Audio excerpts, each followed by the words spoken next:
പത്തനംതിട്ടയിൽ പൂർണ്ണമായി ചിത്രീകരിച്ച ആദ്യ മലയാള ചലച്ചിത്രം സൂപ്പർ ജിംനി നാളെ റിലീസാവുകയാണ്. അപ്പോൾ സിനിമയുടെ പ്രചാരണാർത്ഥം 15,000 പേർക്ക് അണിയറ പ്രവർത്തകർ തന്നെ സിനിമ കാണാൻ വരണമെന്ന് അഭ്യർത്ഥിച്ചുകൊണ്ട് പോസ്റ്റ് കാർഡുകൾ അയച്ചു. സിനിമ കാണാൻ ക്ഷണിക്കുന്നതിനൊപ്പം ലഹരി വിരുദ്ധ സന്ദേശം കൂടി പങ്കുവെക്കുകയാണ് ഇതിലൂടെ ലക്ഷ്യം. അപ്പോൾ ആ വിശേഷങ്ങളിലേക്കാണ്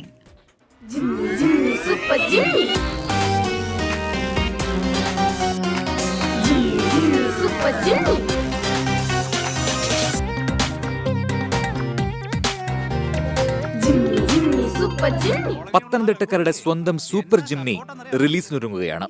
സിനിമയുടെ പ്രചാരണവും വ്യത്യസ്തം. 15,000 പേർക്കാണ് അണിയറ പ്രവർത്തകർ സിനിമയുടെ പ്രചരണാർത്ഥം പോസ്റ്റ് കാർഡുകൾ അയക്കുന്നത്. അതും അണിയറ പ്രവർത്തകരുടെ സ്വന്തം കൈപ്പടയിൽ. ലഹരി വിരുദ്ധ സന്ദേശമാണ് സിനിമയുടെ ഉള്ളടക്കം. റിലീസിന് മുൻപായി സുഹൃത്തുക്കളുടെ പക്കൽ കത്തുകൾ എത്തുമെന്ന് സംവിധായകൻ അനൂപ് ഋഷോത്ത്. ഏകദേശം നമ്മളൊരു പ്ലാൻ ചെയ്തിരിക്കുന്നത് 10,000 പേർ.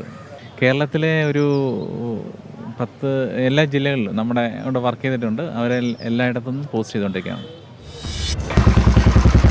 നമ്മുടെ പ്രഭാകരനല്ലേ